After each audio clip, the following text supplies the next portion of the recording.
Hey, we're here in Roswell. The 62nd anniversary is well underway. If you're in the area, come by and see us. We're at the Convention Center, and we're broadcasting every day. Anthony and Robert Miles, the father-son production team that brought you Fast Walkers, they're here making a new documentary with us called Roswell Revelations. We have an audience and chairs for the audience to sit in, so just walk right in if you see us broadcasting and take part in the show, ask guests or whatever. Right now, I'd like to introduce you to Anthony Miles. Anthony, your job on Fast Walkers was phenomenal. Thank you very much, Jerry. And what are you thinking about with this Roswell Revelations? The whole concept is an interesting one in that there's so many facets to it. Mm-hmm. And do you think we'll be able to get a good handle on it and zero in on something? I think we will. I hope so. You know, you mentioned Fast Walkers, and my goal in the Fast Walkers movie was to try to take a subject that was so vast and make it kind of clear and concise, and even to the point of repeating some of the same concepts a few times in the movie, so it really kind of drove home a clear message to make it easy to understand.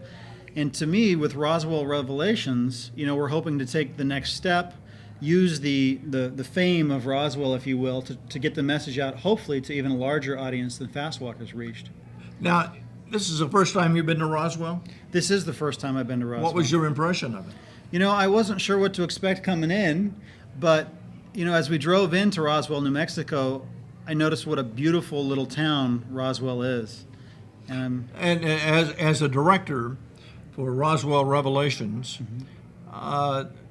you've already, as we do this part of the show, you've already talked to several researchers. Mm-hmm. And to me, the thing that I find amazing about all these researchers is they're kind of walking encyclopedias. Have you noticed that?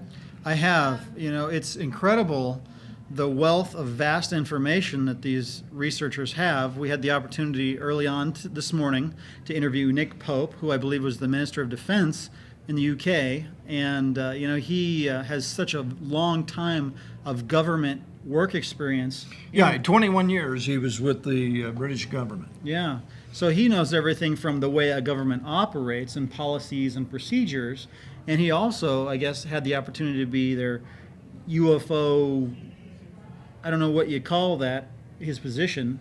Well, he was the person in charge of all UFO investigations. And to have that perspective, you know, is a perspective that we wanted to certainly include in the Roswell Revelations. As he probably stated earlier to you, I know he did to me, he got that job and he was interested in UFOs. He wasn't smirking about it, but he really didn't get turned on to about 18 months into the job. All of a sudden he came up with 2 or 3 cases that there was known to dying, something had happened. And that's kind of the story of Roswell, if you stop and think about it. A lot of people like say, yeah, sure, it was weather balloons, this and that. But then you start talking to these people. And I'm talking about the few eyewitnesses that are left, and of course the third-party relations. In other words, well, my uncle told me this, or my cousin told me this, or whatever. There's no way all of these people could be that much of a creative writer. Right. Yeah. Or hopefully not that misled.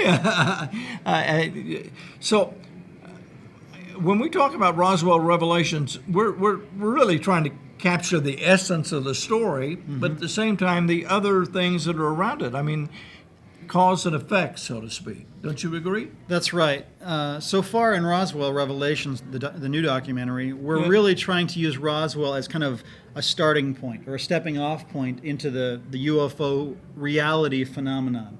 So we're gonna take the highly publicized event and use that to reach a broader audience with a much more today's more current.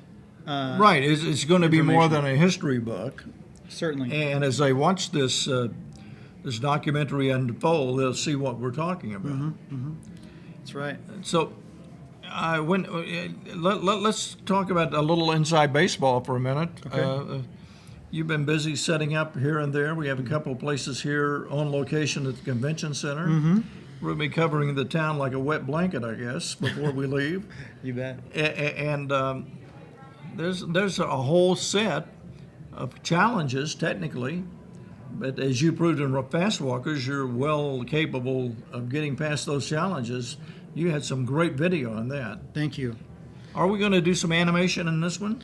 You know, that's something we're going to look into. In this project, we're going to definitely take the depth of information that we can pull from all the researchers that are available to us here in Roswell. That's one of the reason we're actually here shooting the documentary in Roswell, is because it is a low budget project. So we got to come here where the speakers are at and the researchers are at. Ideally, we wouldn't try to nab and grab people between all the ongoing festivities here in the hustle bustle in Roswell, other than that it's fun and exciting. But at the same time, it's harder to just grab someone while they're focused. You got a good point there, but there is a certain sizzle to being on location. Absolutely. And we watched this Roswell anniversary. I've been here 6 straight years now. Wow. And it's everything really. It's got the serious side. It's got the researchers. It's got some of the experiencers come by. Every year somebody comes in here with a great story, something that happened to them that we would never find out about otherwise. So there are advantages to getting out and doing things like this. You bet. And it's with help with you and your show and the cooperation that is part of the reason that we're here, and we sure appreciate that. And we love to work with you, and we're glad that we can team up. Well, we urge people to keep listening to our shows from Roswell, and get ready. When Roswell Revelations is ready, you'll know the man behind it, Anthony Miles. Thanks, Jerry. And you're down there in Phoenix, and you're a busy man. That's right. My full-time business is doing video and documentary production. We do everything from television commercials to educational programs to recently we've done programs for some of the cities and some recycling companies. I think you started there in Phoenix in '92 or '94, something like that. What? Yep. And you got an interesting name for your production company down there. Yep, it's Fourth Wall Productions. I like that. Thank you. Yeah. It's kind of like a lot of people don't know what fourth wall means, and it's kind of interesting. The fourth wall is kind of like the audience's view, Yes. or the camera's eye. So that's why we went with that. Well, that was my next question, and Anthony just answered it for you. So you've met Anthony Miles, and he's the director of Fast Walkers. And, well, if you're in the Phoenix area, and actually you do national stuff and international stuff, you see his name pop up all the time. Pretty soon, you're probably going to have your own big production studio, and I'll have to get a guard to escort me through the gate. We'll see about that. Yeah, well, wish you success. Thanks, Anthony. Thank you, Jerry.